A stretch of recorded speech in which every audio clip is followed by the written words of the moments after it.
Hi, how old do you feel you are? Yes, I know most people would ask you how old you are, but today we're talking about body image. Hello, this is Dr. Leah Roth, and this is Shrink Me, I'm Just Waking Up. Body image is usually defined as the picture you have of yourself.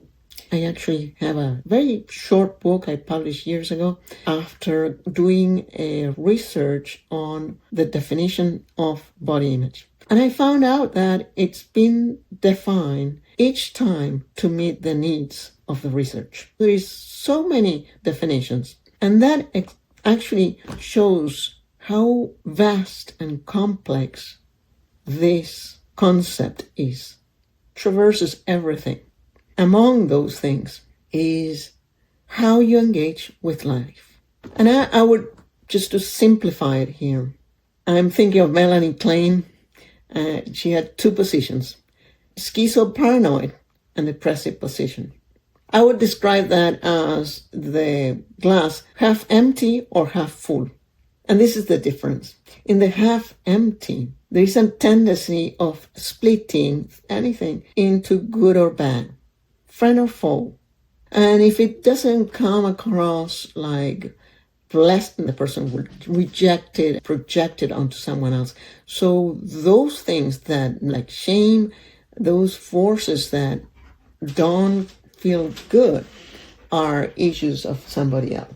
And that's how they come, that's my dog. And that's how they come across as entitled, because there is a tendency of others being beneath them, being bad, under their eyes. And in this position, the person cannot hold contradictory information.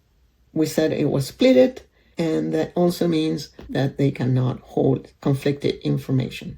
Let's call that the glass half empty. And then the other ones, the depressive position, not because they're frustrated, but because they understand that wholeness is not achievable, that you cannot be whole, but you can have good enough.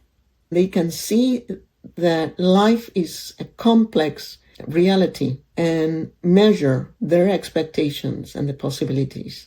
They understand how the world moves, and they can adapt, they can listen, and at the same time give their own perspective. Those are the two positions, half empty, half full. Now, half empty, you're usually suffering because there is no endless point to the suffering. Other people is always frustrating you, even betraying you, and it's really hard to manage that. In the half full, you won't have it all, but there is still the possibility of joy, of engaging in pleasant moments. And by the way, if you come to me and you tell me that you feel you're going up and down, no, you're not bipolar. That probably means, sometimes it's a bipolar disorder, but many times you're going up and down, kind of mirroring what you find around you. If others are having a good day and they see you as someone respectful, worthy, whatever, then you feel good. If someone idealizes you, then you feel good. It affects you depending on who you meet or how the world is going around you. If you open the TikTok or watch TV, you are aligned with external sources instead of being aligned within your core, where things can be more stable, consistent. And that said, we were talking about body image and different ways of being in the world. And I told you that body image is the picture that you have of yourself. And it's not just whether you see yourself as fat, tall, short, whatever.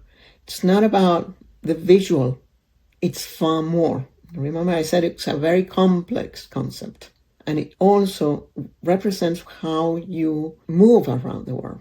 If you feel like you have the energy to run a marathon, to take on any task you want in your life and feel like you are going to be successful, which means that you have hope to make it happen, to engage, then we're within the body image as well.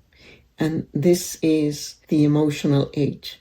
How old do you feel you are and how old you are.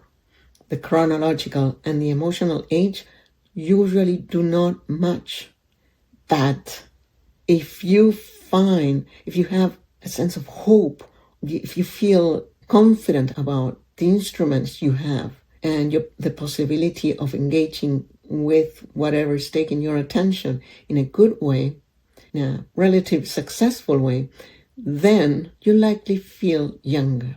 But if you have chronic pain, an illness that is taking a toll on you, not every illness does that. If someone is bothering you and, you are carrying not only your baggage, but somebody else's, if you're dealing with conflicts all the time and you cannot find ease, then you'll likely feel older than the age you have. I think it was last year that person over 104 years old or something like that ran a marathon. That was on the news. That is chronological age and emotional age. Amazing, right? Because what is body image? If we think of it as a picture here, what is a picture? We can say, well, a picture is an imago, sense we have of somebody else. And then we have the parental imagos, which are the most common one, right? But it's not just that. Because then it's the question, no? And if you end up with answering all these questions and you keep on asking them, what you end up coming across is a picture, any sensorial perception at the end of the day is a synaptic energy. It's synaptic information. And because it's synaptic energy, you engage with something that sparks your attention, then you'll have more energy. You are producing energy. But if you are slowed and not engaged, and there's nothing really happening there because you are on a waiting position, this half-empty glass, and then you'll have less energy, which means you'll feel older than what you are. So let me ask you, how old did you feel 5 years from now, in an average? What was going on then? Now, how old do you feel now? And what is the difference between that age and this age? And finally, how old would you like to feel 5 years from now?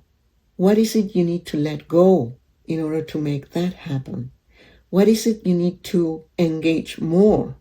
And what are those things, those instruments you were born and you've been honing throughout your life, or maybe not paying much attention throughout your life, but you still have those instruments, those resources, ego resources, if you may, or anything.